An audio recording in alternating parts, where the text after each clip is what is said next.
Good afternoon. I'd like to call the Health and Human Service and Aging Committee to order on Wednesday, July 24th, 2024.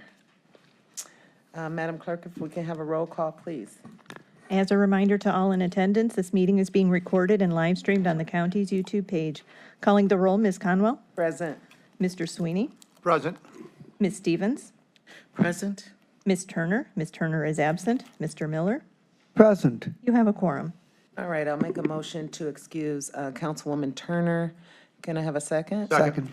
All right, it's been moved and seconded. All in favor, say aye. Aye. Just as a disclaimer, we do not have to excuse members of the committee. It's not called for, but we always like to do it. Madam Clerk, is anyone signed in for public comment? Yes, Madam Chair. Lou? All right, welcome, Ms. Lou.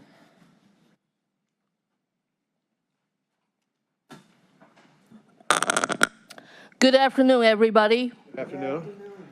Well, I'm here strongly support a particular discussion we will have about the project of renovation for the unhoused female, single adult females. This particular thing should have happened maybe even last year. However, when we first received ARPA funds, the previous administration did not really understand the importance of the situation, did not really see the long-term disinvestment in this particular service. That's why this particular discussion did not happen in the past, it happened now. Last time, when COVID-19 already happened, we got a CARES funding. Guess what?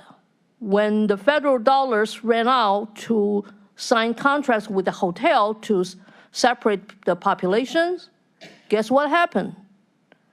People stay in 2227 Payne Avenue actually got put another location which was already abandoned.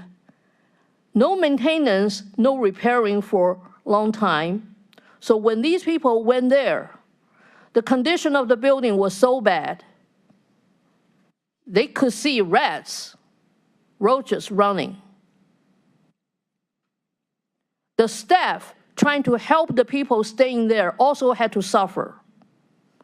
So I'm so happy we will have a discussion about how to have a second site on Walton Avenue, which will help out the project in the main location, which should have happened a while ago.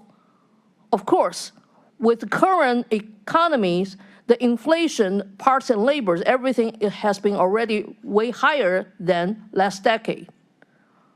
Should I really say it's better than none? Maybe. But do I really want to agree with people about that? No. For the people who already lost housing, jobs opportunity, even they have to be separated from their family, they still have to come to a place, try to get on their feet without dignities in the inhumane environment. This is the reason why not too long ago I did tell you one of the workers actually called police on me because she didn't want to admit what she did, and I had to call police back on her. I will talk about that story next time when I get a chance.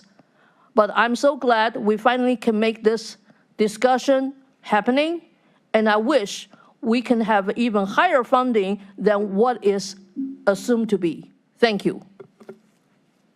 Madam Chair, that concludes our public comment. Thank you. Can someone please approve the minutes from the July 10th, 2024 meeting? I'll make a motion to do so. Second. It's been moved by Miller, seconded by Sweeney. All in favor, please say aye. Aye. Thank you very much. Excuse me, there are several matters referred to the committee today. There's a presentation and there's discussion.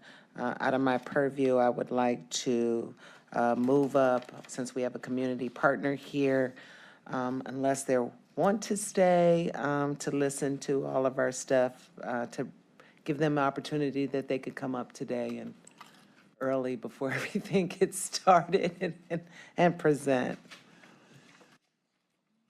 And so ARPA dollars are dollars that we were graciously awarded to give to community partners in our various districts.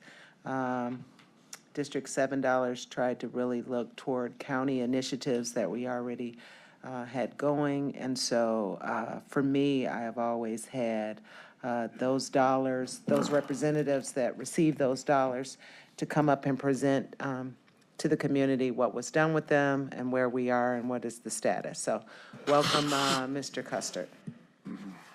Good afternoon, Madam Chair, members of County Council. My name is Lavelle Custard. I'm the President and CEO of Murders Taylor Human Services System. On behalf of our agency, our Board of Directors, and the residents that we serve, thank you for your support of the Community Center Capital Repair Renovation and Expansion Project. This project expands our Catherine R. Tyler Community Center's capacity to serve children, adults, and seniors through addressing critical capital repair and renovation.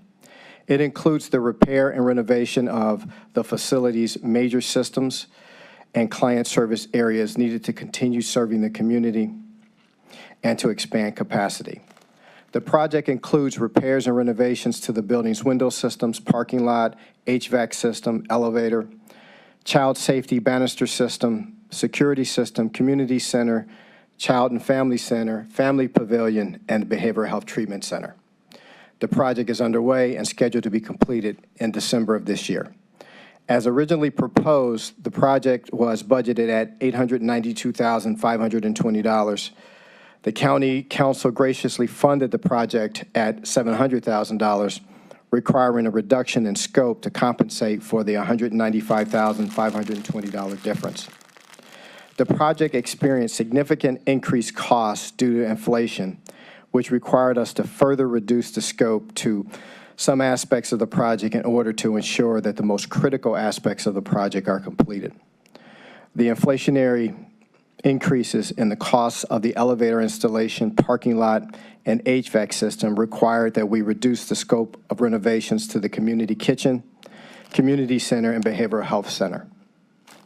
While all elements of the project are important, the elevator installation is central to making the second and third floor of the building accessible to residents that have mobility limitations, such as using canes, walkers, and wheelchairs. So we've managed the project to ensure that the funding covers the elevator install first before committing funding to other elements of the project. And this has created some timing issues because of the time it is taking the elevator installer to have the elevator machinery and equipment manufactured due to logistical challenges that we face in Cuyahoga County, in Ohio, and throughout the country. This obstacle has been largely overcome, and the project continues to move forward and is scheduled to complete in December. While the project is underway and scheduled to be completed, nonetheless, the $195,520 shortfall between what was originally proposed and what was funded will limit how the center is able to serve the residents of Cuyahoga County. Specifically, this shortfall will impact the renovations of the community kitchen, community center, and behavioral health center. I ask that you consider providing additional funding in the amount of the $195,520, which will bring the project to the originally proposed level, allowing this important project to be fully realized and fully serve the residents of Cuyahoga County. Madam Chair, members of the Council, thank you for your time and consideration. Right, any questions from my colleagues? None? All right. In the matter of extending, I believe the original legislation stated that it had to be done by a certain time period. So I'm asking that we give an extension to December's because of the elevator type of differences. Yes, Councilman. Madam Chairwoman, what would it be a date that would be comfortable for you to have this extended? We are expecting to be complete in December, but I would need to get back to the council to give a, I appreciate being able to really firm up that date. We do expect December, but I'd probably like to do a little research before I answer that question directly with an actual date. maybe just, if we give you another year till the next December? Would that be- Absolutely. Madam Chairwoman, something like that? It's fine with me. Madam Chair, Yes, Councilman. this is a very difficult environment in which to do construction projects, and so I would be happy to support an extension of time, whatever is agreed upon. I'll make a motion to extend it to December 31st, 2025. I don't think we have legislation in front of us. Trevor, if you can come up, our little lifeline. Little? Little. It's just a little lifeline he's giving us. that- I'm not that calling definition him of little. little. Let, My let, bad. see, they're trying to start stuff up here. Trevor, you can't mess up me and Trevor's relationship. Good afternoon, council members. Trevor Mackler, County Council staff. Councilwoman, when we talked about this the other day, I did talk it over with our special counsel to see if we required an amendment to the legislation. And because we put anticipated or estimated start and completion date in the whereas clauses, we do not believe that legislation is needed. What we thought would be appropriate would be today's public presentation, because in our agreements that the county and the vendor signs, it does not say it needs to be completed by a certain date. And this did not have a sunset provision in it either. So we just thought, for full transparency, have the vendor come in and present that they're a little delayed. Here are the reasons why, but we don't believe it requires a legislation change, because we don't state in the legislation that it must be completed by a certain date. Okay, is there something that they would need to report back to you guys when it is completed, since this is federal funds and things Yes. like that? So the one thing that's included in all the agreements that council has introduced for ARPA is an annual report from each of the awardee until it's completed. So I'd have to look up exactly when their report would be due, but they are required to submit an annual report to us. Until all the funds are expended? Correct. Yep. Is that good with everyone? All right, thank you. All right, thank you.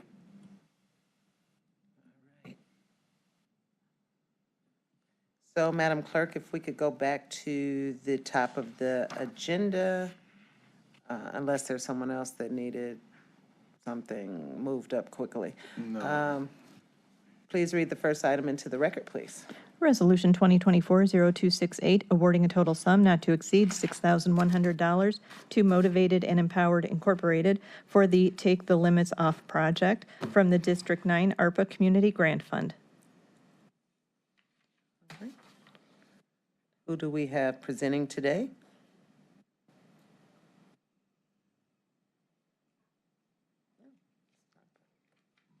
So I'll just make my disclaimer. For all ARPA applications, they will go a full 3 readings. That is what was agreed upon from the council. And so I'm going to ask Dale, since we're going on break, Dale, if we're introducing it, when is the date that they can expect maybe it to pass? So the second reading would be on July 30th, but then the third reading will not be until September 10th. Okay. All right. Welcome. Please state your name for the record. Yes, hi, my name is Bianca Crawford. Thank you. And good afternoon, Madam and council members. Thank you again for allowing me to be here. I am the founder and executive director of Motivated and Empowered, Inc. And our organization really focuses on infrastructure areas that focus on removing the barriers and limitations from our youth that they may be dealing, whether it's in their home, whether it's with their health, whether it's with basic needs, and whether it is with their services that they may have in the city. Our initiative this year was Take the Limits Off, which was us really focusing on creating resources that will allow our youth the opportunity to be able to experience different things that they may not be able to Hence, that kicked off our conference, which took place April of 2024. We serviced 225 girls at the top of the Brown Stadium for 3 days, giving them access to education, resources, mentorship, as well as workforce development, infant mortality, and healthcare resources with our community partners. We are asking that the ARPA funds continue to help us continue to make that impact in our girls and be able to and push our initiative for our transitional home services, as well as our primary care services that we offer for health and infant mortality, as well as after-school programming. And Ms. Crawford, how do you plan on, since ARPA dollars are one-time dollars, how do you plan on continuing this project? Yes, ma'am. So we actually just kicked off our capital campaign. Right now, we are in an effort to raise $2.9 million to open up our transitional home, as well as our actual youth center. We have kicked that off by partnering with CASE, as well as other community partners and private foundations that may be interested. I also did reach back out to council members to ask if we can ask for an additional adjustment to our ARPA funds, if that was allowed. And the councilwoman is not here that, Correct. so did you reach out to her specifically or one of our staff members? I think the message went to her as well as Trevor. Okay. Trevor, do you have anything to shed light on this, please?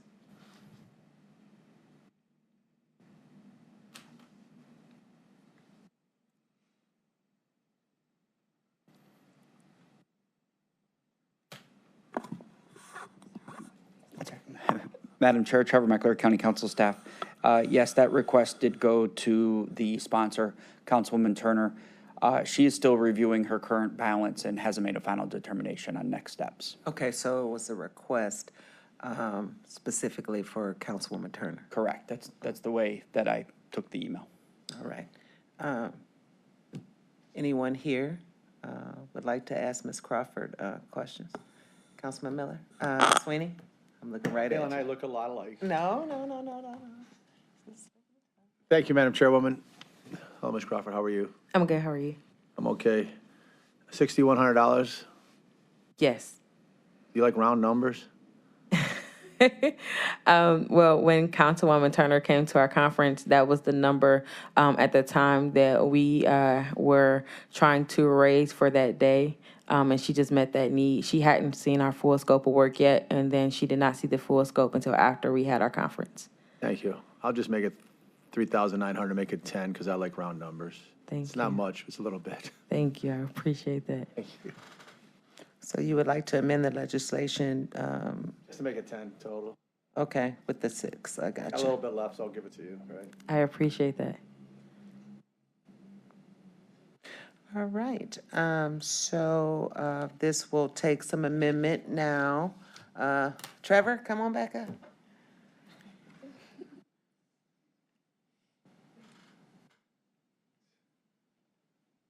And I'm sure Councilwoman Turner, if she wanted to add some more once she looks at whatever, she'll be back in plenty of time, but while we have this.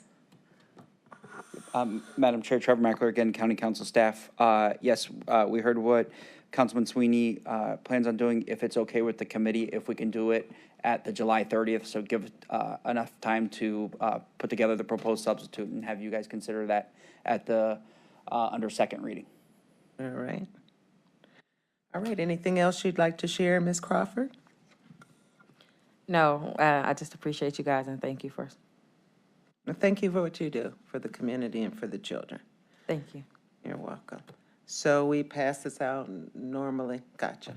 So I'll make a motion to move our 2024-0268 to the full council under second reading. Is there a second? Second. Please add my name. It's been moved by Conwell, seconded by Miller. All in favor, please say aye. Aye. And please add Councilman Sweeney's name. Thank you. Madam Clerk, when you have a moment, please read the next item into the record. Resolution 2024-0288, authorizing an affordable rental housing development loan to Cuyahoga Tay LP or its designee in the total amount not to exceed $600,000 for the development and construction of a new 50-unit supportive housing building for foster care transition-aged youth experiencing homelessness in Cuyahoga County. All right. Good afternoon, Sarah Parks Jackson, Department of Housing and Community Development. Cuyahoga Tay, you have actually seen before.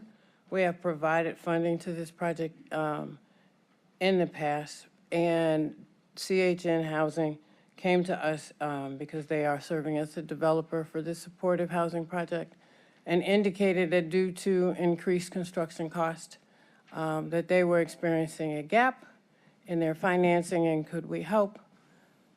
Because of the nature of the project, the fact that this is supportive housing for transition-age youth, we looked at their numbers, we looked at the need, and determined that we could in fact provide a couple more dollars in emergency rental assistance to the project, and therefore this is the request that you see before you. Jennifer Chandler and Laura Bustani are both here from CHN Housing to provide additional insight.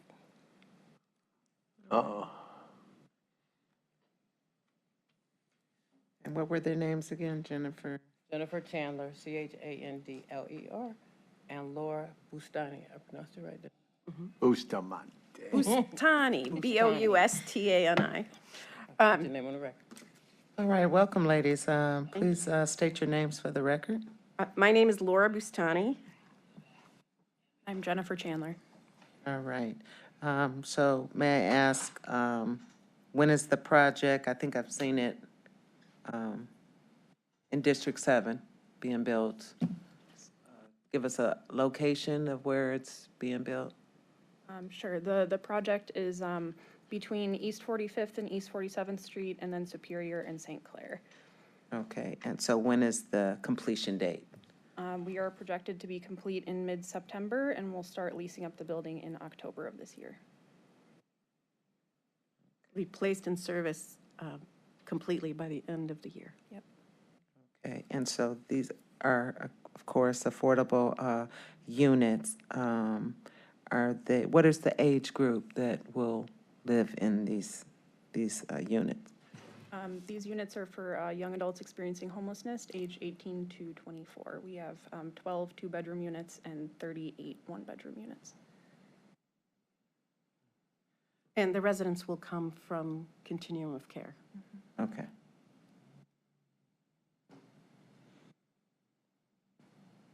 Okay. Any questions from my colleagues? I have a couple. Councilman Miller? To Ms. Jackson, what are the terms of the loan? This $600,000 will be added to or amended with the other loans that are forgivable, 20-year term based on affordability. As long as the affordability is met for that term, then the loan is fully forgiven. And what is the funding source? This is emergency rental assistance $2. And what's the total project cost? It is now $18.8 million. Okay. Thanks very much for your efforts. Good luck. Thank you. Thank you. All right, so how many units again in total? 50 units 50. in total. There you go, it's in the legislation, 50. All right, so looking forward for this to be finished and built. Construction, Councilman, is about 90% complete. 80, 85. 85. Yeah, I saw a structure when I was actually walking my newsletter, so I was very shocked. Madam Chair, I'd like to ask one more question, if I could. Yes, sir. The question is whether the residents in this facility, whether they're expected to be long-term residents, or is this a short-term transitional kind of program? This is a permanent supportive housing, so as long Okay. as they need. Okay, long-term. Okay. Although they will be provided supportive services, extensive supportive services, so hopefully they will be able to transition to a better situation. Okay. Do any of the individuals, does it provide if they have children or anything like that? Yes. We have the two-bedroom units are designed for families. Okay. I don't have any further questions. Councilman Sweeney. Madam Chairwoman, just looking at the group that's before us, it's Rockstar, Rockstar, Rockstar, Rockstar. So Thank you. I know it's going to go, and it's going to be great. And when it's finished, maybe you can have me, I had the privilege of visiting a while, we reunited, but I won't mind seeing it when it's done. Absolutely. So thank you, Laura. And Madam Director. Anything else that you three would like to share about the project? To the committee, I will make sure that you all get an invitation to the ribbon cutting. Not on a Tuesday or a Wednesday, please. On a Tuesday or Wednesday. Write that down. So that you can get a walkthrough and be able to see the units, and hopefully at that time, meet a couple of the residents and be able to speak to them directly. Anything else, Mr. Miller? Just wondering whether we need suspension. That would be nice. Okay. Thank you. All right, thanks for asking, Councilman. So I'll make a motion to move R2024-0288 to the full council under second reading suspension. Is there a second? Second. Okay, it's been moved by Conwell, seconded by Miller. All in favor, please say aye. Aye. Please add my name. And mine as well. Thank you so The much. whole committee. She's not here, but she'll say yes. All right. Thank you, ladies.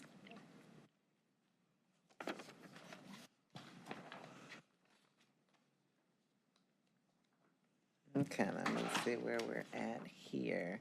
All right, we're at the discussion period.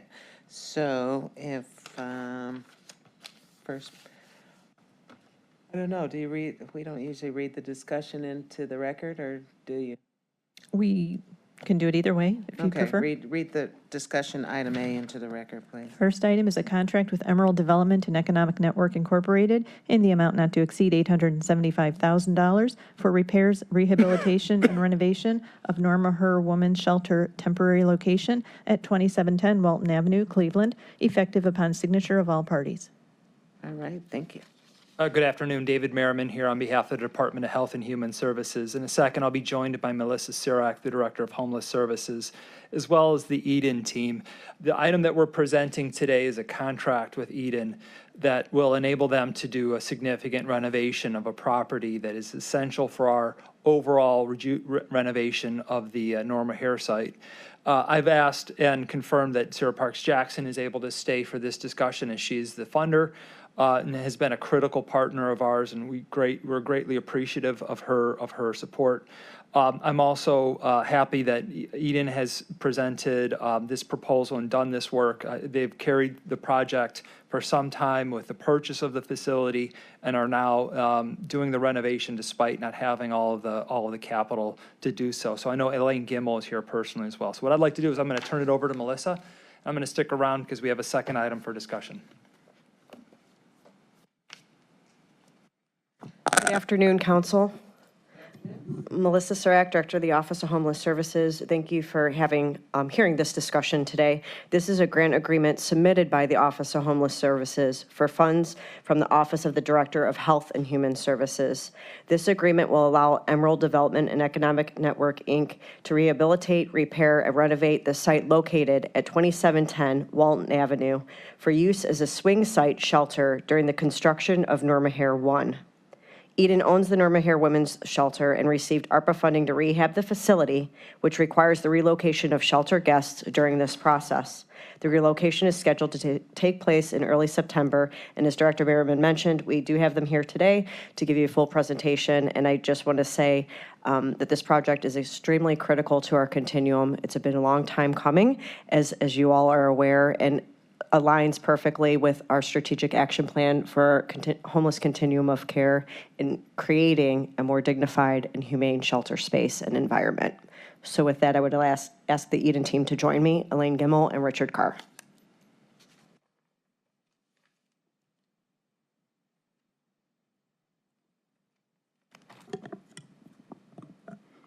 Good afternoon, Madam Chair and council members. My name is Elaine Gimmel. I'm the Executive Director of Eden Incorporated, and we are here today to talk about Walton Avenue. Along with me is Richard Carr, who is our Director of Real Estate Development and Construction. We did forward a PowerPoint. I don't know if that's available. And there we go. Is this my clicker? Okay, thank you. Hopefully I know how to use this. So as you are aware, the current Norma Hare site, which is on Payne Avenue, is under construction, and a portion of the funding had to be utilized. We had originally thought we would be moving guests to the expansion and then working on Payne Avenue, but that did not happen, so we had to find another second site to relocate some of the guests that are currently at Payne Avenue. We looked at several sites with the county. However, the first two did not pan out. One was extremely not cost-effective at about $8 million to utilize, and the second one wound up not being available. And as you can imagine, it is difficult to find a site that can accommodate, even as a temporary space for the guests. So we were able to acquire 2710 Walton. I'm not doing You this click the right. green button. Oh, there we go. Okay, thank you. And so this site was available, as well as the costs were most effective to then provide temporary shelter. It will, we're currently undergoing renovations, and it will create a 102-bed swing space. There we go. So Walton Avenue site was constructed in 1910. There's a house that's a 4-story residential structure, and then is attached to a former factory and gymnasium. The former factory space is 1 story with the 1 story below grade. It's approximately 12,000 square feet. We acquired the site in April of this year in partnership with Cuyahoga County. It was previously owned by the VOA. They had used it as a shelter for some time. Prior to the acquisition, we did vet the site to make sure that the layout was good for bed space, functionality, space for the YW, which will be the on-site operator, make sure we had dining, outdoor space, et cetera.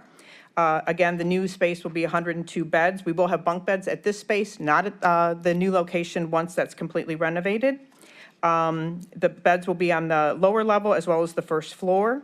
We will also have rooms to accommodate mobility impaired guests, so it will be ADA accessible on the first floor. The new layout also will include a hot room for bed bug treatment, showers on each floor and bathrooms, dining room, warming kitchen, and service area, as well as office space for the Y and space for security. We will also have a fenced outdoor area to make sure that there is space for guests. So there will be a covered gazebo and benches for smoking and just for outdoor enjoyment. And then we will also have security and surveillance systems, I can never pronounce that, on site as well. I know that there's pictures that we have in here, but we have already started undergoing repairs and improvements. So construction is to be completed late August. And as Melissa mentioned, we will be scheduling for the move in September. We do have to have inspections and then pass decent, safe, and sanitary standards because we have to follow URA guidelines, which is Uniform Relocation Act, working with the City of Cleveland. Again, we will relocate 102 guests from the current Payne Avenue site over a 3-day period. The move will also include portions of the YWCA staff and their equipment. So we will be vacating the basement space at the current Payne Avenue site, as well as the upper floors on the east side of Payne Avenue, so that we can start the rehab of the space in the basement and that second floor. And again, we need to do this because we need to make sure that we can utilize the CARES Act funds that we have for Payne Avenue. The budget is $1.625 million. Eden has a grant for $750,000, which we've been using to pay for the renovations that are happening. And then this $875 would secure the remaining hard construction costs as well as FF&E items. We were able to secure some things like dining room furniture, office furniture from donations. As you know, there's quite a bit of commercial space that's being vacated in office space, and so we were able to get some items for free, so we didn't have to include it in the budget. This will be a temporary shelter. It says not to exceed 36 months. We're hoping it will be less than that. And then we would move guests back to the Payne Avenue site. Again, the timeline and budget is 875, and for the 875, 820,000 are for hard construction costs, 15,000 for architect and inspection fees, 35,000 for kitchen equipment and items, and then 5,000 for the remaining FF&E.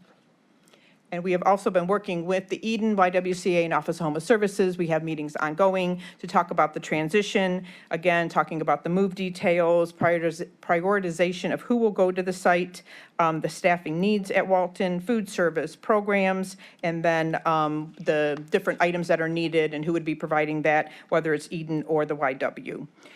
We also have had ongoing meetings with the guests, Eden and the YWCA, so that they're aware of the move. And then we have other meetings scheduled with community members so that we can start talking to the neighbors about what is going on. We have building exterior photos. This is the house and then the adjacent building that we're working on. This is a new ramp that we put into the property to make sure that it was accessible. Again, exterior, just showing the egress and HVAC equipment that we've added. There's basement space that we've redone. So again, it's still in process, but we are making quite a bit of progress on it. Basement dining room space. Just space in general. Again, we had to build walls. We had to do some demolition, et cetera. Additional bed space on the first floor. Again, putting in new ceilings, lighting, and flooring. There will be a laundry room. So again, that's a picture of the laundry space. Bathrooms with showers and sinks and toilet stalls. And then again, we will have mobility impaired roll-in showers as well for people who have mobility impairments. And again, I would offer if anybody wants to do a walkthrough once we're done, be happy to, host that. And then if you have any questions, we'd be happy to answer them. Thank you. And how many bathrooms? There are 2 bathrooms. I'm sorry, 3. One, it's fully accessible on the first floor. There's another bathroom on the first floor, and then there's a bathroom on the basement level. And how many showers? 13 showers total, 8-to-1 ratio is what we planned. Mr. Carr, if you could just state your name for the record, please. Thank My you. name is Richard Carr. I'm Director of Real Estate Development and Construction for Emerald Development. Thank you. Percentage-wise, what's the percentage you're at in construction? We're coming close to about 75 to 80%. We're expected to be finished by late August. The last piece really is the kitchen equipment that goes into the kitchen, scheduled for August the 12th, and then we'll start our back-end inspection. So we're about 80% finished at this point. Okay, so kitchen equipment, is there gonna just be warming? Yes, So ma'am, it is. It won't, so how are we dealing with this, splitting the employees to maintain the meals and things like that? That function belongs on the Y. We've been having extensive conversations with them about how to handle food service. I think they have a very good handle on how to do this. And just for clarification, some of the meals are going to have to be served on the first floor to accommodate the residents that are mobility impaired. And they have all that contingency worked out. Okay. And we did file for a permit with the City of Cleveland Department of Public Health for inspections on the kitchen. So again, we're just in full compliance. Okay, thank you. Councilman Miller? And the YW and Eden will be splitting staff between the 2 sites. So they have, Eden will have maintenance, cleaning services at both sites, and then the YW will also be splitting their staff so that they have sufficient staff at both sites as well as services that they're providing at Payne Avenue. They'll be moving some of those to Walton Avenue as well. Okay, just for the people that are listening, that will not be a site for individuals that are seeking emergency shelter to drop by at, correct? Correct. Still need to go through the continuum of care. Right, coordinated entry. Councilman Miller?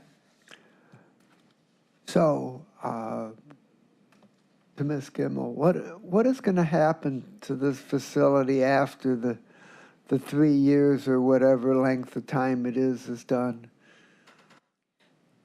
So to Councilwoman Chair Conwell, to Councilman Miller, we have an agreement with Cuyahoga County that at the end of the use for the temporary shelter, that they will have the right of first refusal of what happens to the property. So if it is needed for the continuum of care or some other use, then it would be the Cuyahoga County's decision on what the use is ongoing. And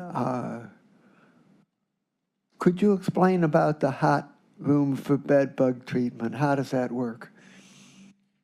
So what happens is that if every person that comes into the shelter, all their belongings are put into the hot room, it's treated for bed bugs. There's an immediate adjacent laundry facility to wash their clothes. And then once everything's finished, they are assigned to a bed, and that's where they go. How long does stuff have to be in the hot room to take care of any bed bugs? I don't know that for a fact, to be candid with you, sir. Okay, and to the administration, what's the source of funding for the $875,000? David Merriman on behalf of the administration. These are dollars that came to us through development. No, actually, I take that back. These are dollars that came to us through the Public Assistance Fund. Okay, and does the administration have any thoughts as to how likely it is that you're going to want to make use of this facility after its time is done, and if so, how it would be used? Councilman, great question. We do not. I think our goal is to get the Norma Hare project completed. We're very focused on that. We're going to be doing significant work with 2100 as well, another critical project. I think our intention is going to be on those two projects, and we'll address that opportunity once we get to it. It would seem to me a waste to spend $1.6 million and create a 102-bed facility and then not use it after 3 years are done. Councilman, it's you know, a building that has other repair needs, and so I don't know the entirety of what would be needed to have it, you know, have a different use down the road. I'm really grateful that Eden has extended and taken this project on to support the renovation of Norma Hare. It's a stopgap right now. We needed a facility. We have a facility. I think our clients deserve to have a second site, and this is going to enable us to pick up the pace on the broader renovation. Okay, thank you. Are there any other questions? All right. Anything else that you'd like to share? All I would like to share is that the administration appreciates council, number one, allowing us to make this presentation today. We understand this is not the standard practice. It's not a practice that we would normally support as well. Our belief is that in acting in a sense of urgency, bringing this item forward with Eden, we believe we can get ahead of the next winter cycle and the weather cycle. We can have better accommodations and conditions for the women, as well as continue to advance the women's shelter renovation project. In consultation with Director Sirak, I think our request is for council to consider introducing this with suspension of rules and passage on first reading. We're humbly ask you to consider that, understanding it's at your discretion, and will be available on Tuesday if that's something you'd want to do and you have additional questions. All right, thank you. Thank you. Madam Chair. Yes, Councilman. I have one further question to Ms. Gimmel. Did you contract out for the reconstruction process, and if so, what was the procurement process? Do you want to talk about that? Sorry. So this contract was under strict accords with federal guidelines for procurement. We had procured Drake Construction Company under a sealed bid. We had gone through an evaluation on the request for proposals that had specific criteria, and we awarded the contract accordingly. Okay, thank you. All All right. If there's nothing else that you'd like to add, this will be heard on Tuesday at council meeting. Thank you. Thank you. Madam Clerk, if you could read the next discussion item into record, please.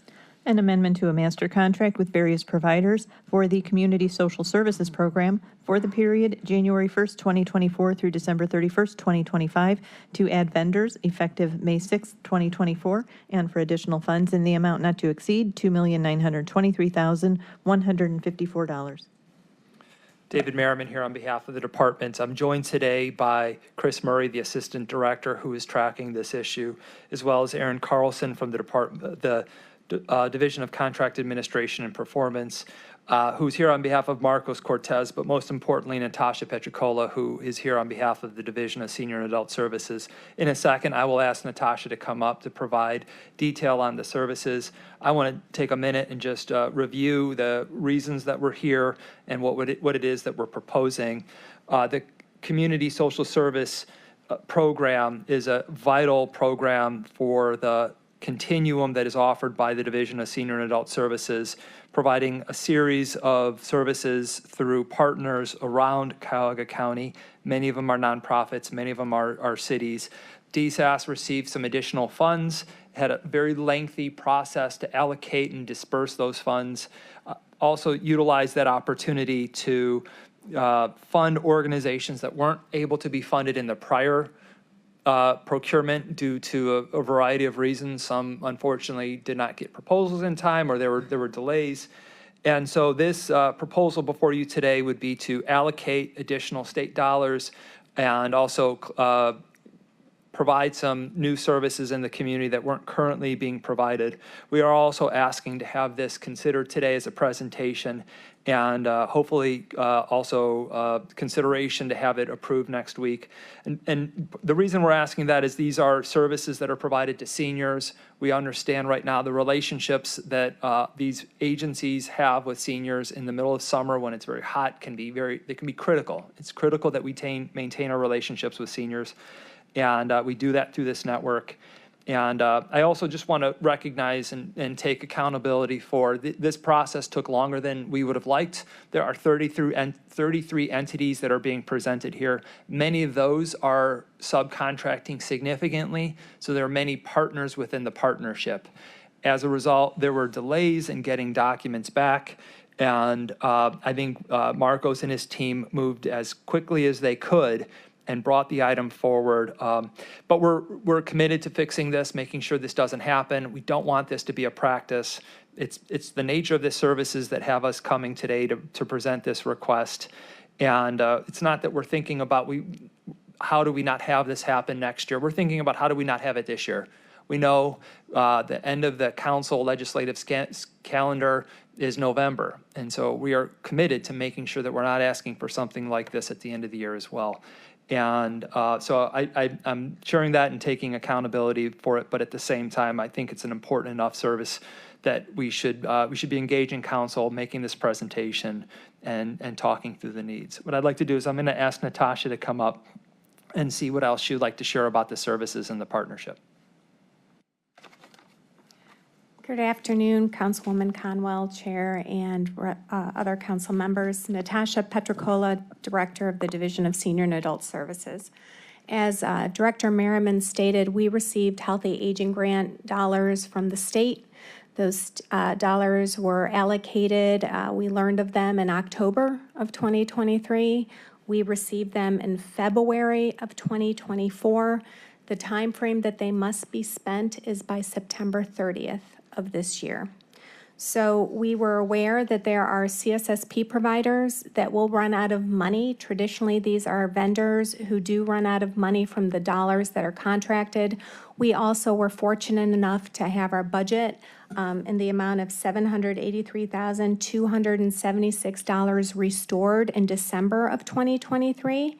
So the thought was, as we plan to look at who could utilize those dollars the best based on history of spending, that we would pull these amendments together as one master contract, and all the dollars would go to those providers, both the ones that were restored by County Council in December and the ones that were awarded to us in February. We quickly worked up the plan. We looked at the monies that needed to be spent per the parameters of the contract. They asked that of the money we were provided, 20% has to go towards some type of residential service that will help allow seniors to remain in their home. They look at those that are 60 and older. They looked at us giving preference to areas that are underserved, which a lot of our CSSP providers do cater to and assist. And then another 20% had to go towards food insecurity and meals. 10% had to go towards digital literacy, and then they gave us another 50% that we could use towards other kinds of social determinants that improve the life of older adults. So what we're bringing before you today is the request that this amendment go through. Like I said, there's urgency because of the time frame that the monies need to be spent, and we're aware of the recess coming up. We've had this plan put in place, but for whatever reason, things have been delayed and prolonged. And, if there are any questions, we can entertain it. As Director Merriman also mentioned, there were 3 providers that we were able to reinstall in the CSSP contracts for a variety of reasons. And so those 3 were also included on the ongoing, both the dollars that we were restored as well as given some Healthy Aging grant dollars. All right, yes, because the effective date of the contract is May 6th, or was May 6th, for the following vendors. Was it for just the new vendors, or was it for everyone? It was for the existing vendors and then also the new vendors. Okay, and so, based on what you said, that goes to the point of why it was... Well, there were 8 vendors who we were up until June still trying to receive documentation from. There were an additional 3 that as soon as we reached out to them, immediately gave us what was needed. So in essence, we were waiting on some of the CSSP providers to provide us things like insurance, different other variety of things that were lingering and outstanding that unfortunately, because it's a master contract, impacted everybody. Yeah, I know me and Administrator Merriman have been trying to work out how we get around those things and coming up, and so hopefully you can share some of that. So, in you saying that these are good until September 30th, it also says that it must be spent by June 30th, obligated by... No, that it must be. Grant? It's obligated, so those dollars were allocated to the various providers, but September 30th, we have to prepare a report for Columbus that will give the Ohio Department of Aging a full report about how the dollars were actually spent. So September 30th is when all the invoices will start, well, we gave them till October, actually October 5th. So we prepared the report, but the state parameter of the grant is that by September 30th, those funding streams need to be spent by the providers on the services that they're delivering. And are we behind on any payments prior to these new grant funds At this for any time, of the providers? at this time, we're doing okay, but we're also taking the dollars that were already placed in the contracts from the CSSP. We would like to add these dollars because our hope was to sustain these individuals through the rest of the year. Many of them, like I said, we project that they were running out of money at the end of summer, beginning of fall. Okay, any questions from my colleagues? So, Councilman Miller?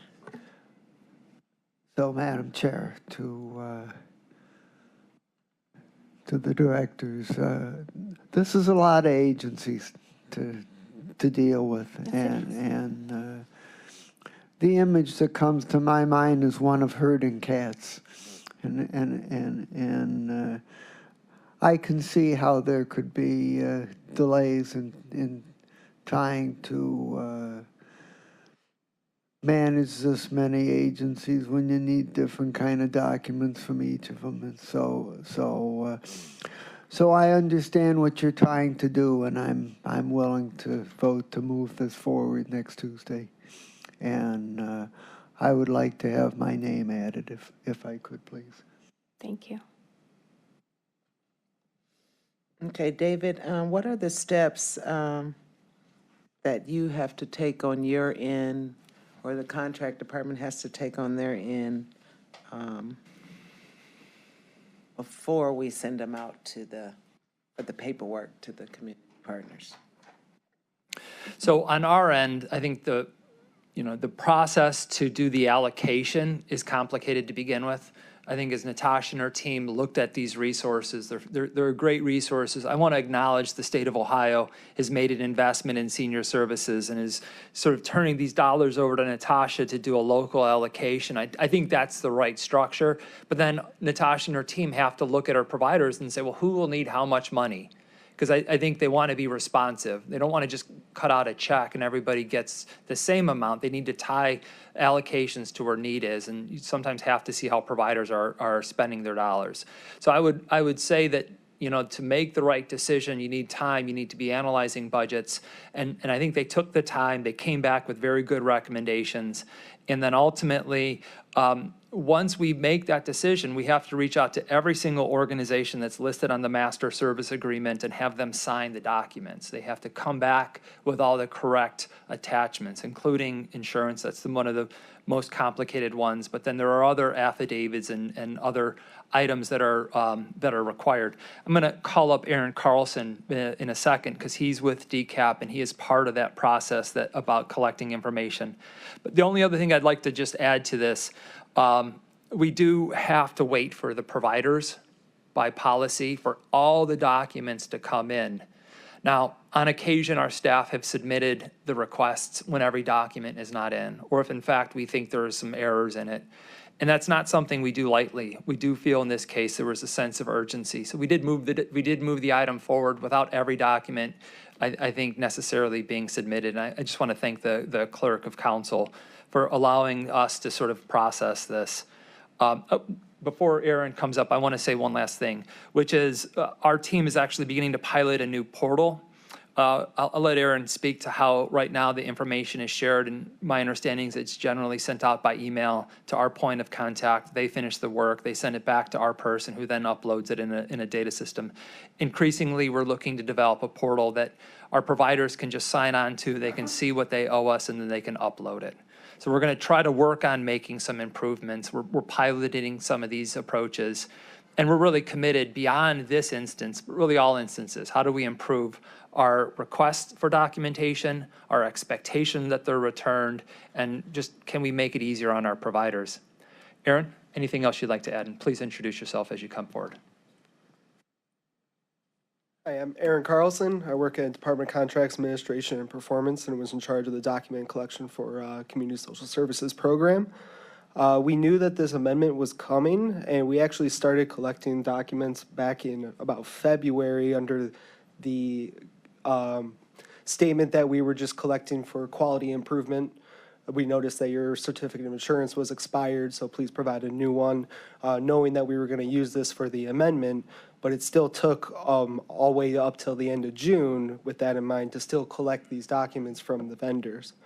And we did pilot a new portal that the vendors are log into, and they upload documents directly through the portal that we are then able to review and reject or accept documents, leaving notes on when if we ever reject them, so that people can directly respond to us through the portal.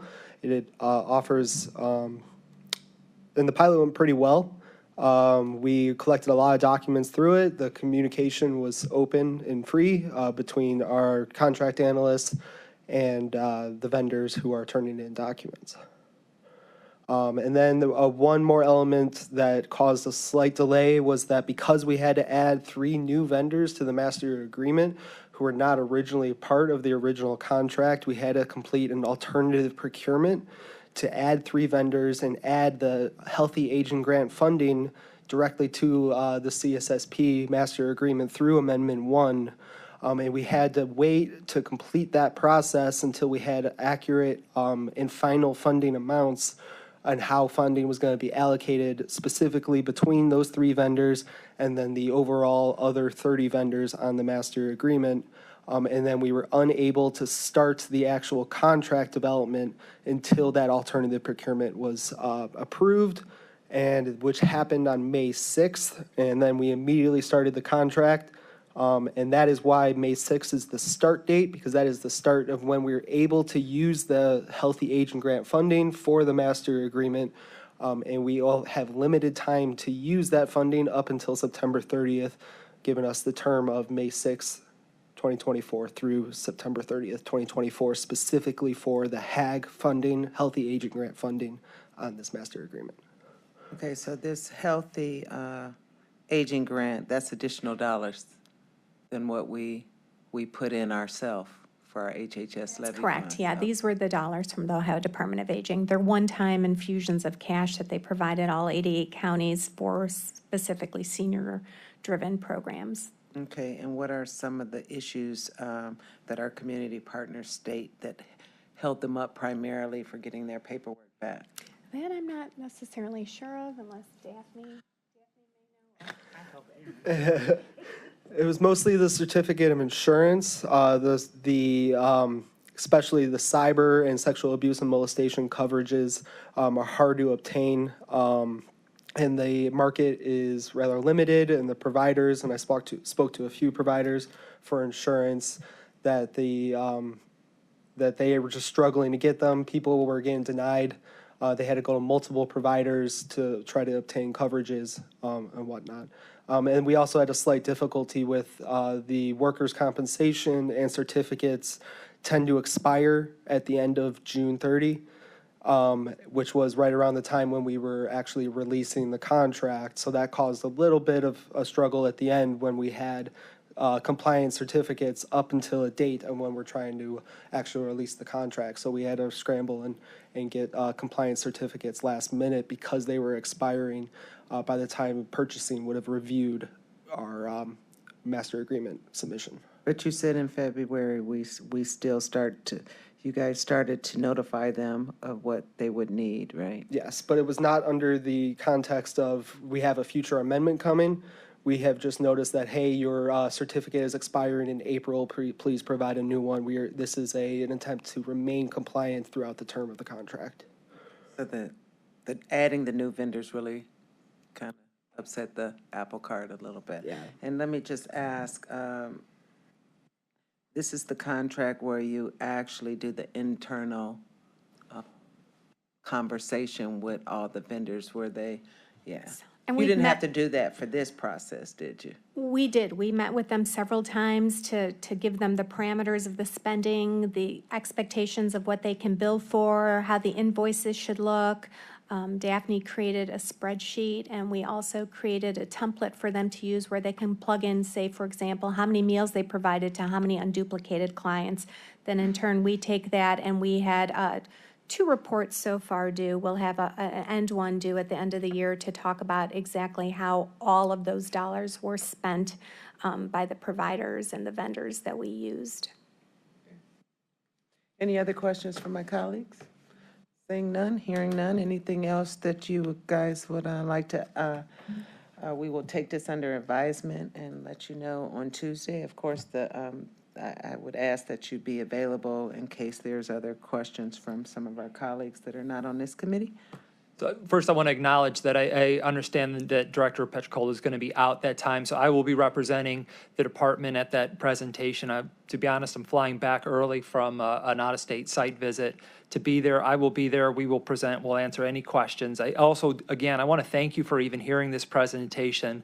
This is extraordinary circumstances because of the complexity of the the new funds that have come to us. I think the director's desire to get it right, treating these as one-time funds, enabling us to do some additional things, bringing in some agencies that were lost through the last procurement, so extending our services, not just investing in our existing providers. And I just want to applaud Natasha, Daphne, who didn't have a chance to speak but was here with us, Daphne James, and Aaron Carlson. I think they pulled together a really important service under difficult circumstances, and I think they did a great job. All right, thank you. Any miscellaneous business? All right, seeing none, the meeting is adjourned.